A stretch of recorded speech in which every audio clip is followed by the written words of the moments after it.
Halo, assalamualaikum warahmatullahi wabarakatuh. Perkenalkan, saya Umi Afni, Umi Guru TK Islam Merah Putih. Kali ini Umi Afni akan membawakan cerita mengenai Baginda Rasulullah SAW dengan judul Baginda Sang Penyayang Anak-anak Yatim.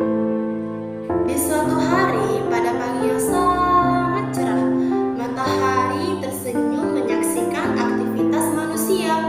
Burung-burung berkicauan seakan tak mau kalah dengan manusia.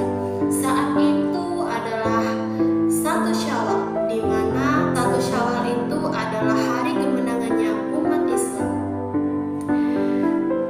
Saat itu, dari kejauhan terlihat Baginda Rasulullah SAW berjalan menyusuri kota Madinah.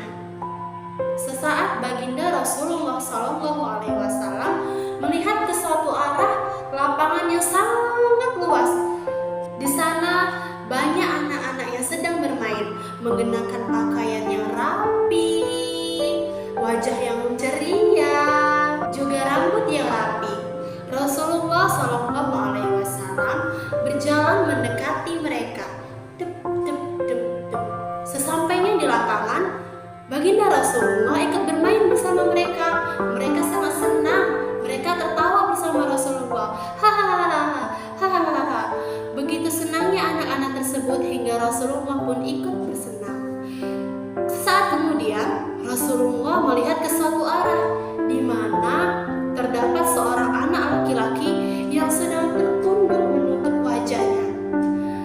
Rasulullah SAW kemudian berjalan mendekati anak laki-laki tersebut.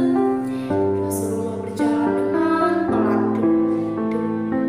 dan hati yang bertanya-tanya, siapakah anak laki-laki tersebut? Mengapa anak laki-laki tersebut tidak ikut bermain?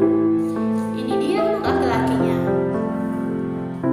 Ketika Rasulullah mendekat, Rasulullah melihat kepada anak laki-laki tersebut. Anak laki-laki tersebut terlihat sangat kumuh. Dia memakai baju compang-camping, sobek, kotor, wajahnya dipenuhi kotoran, badannya pun dipenuhi kotoran. Dengan raut yang sedih, anak laki-laki tersebut kembali menundukkan kepalanya seakan tidak ingin dilihat oleh Rasulullah.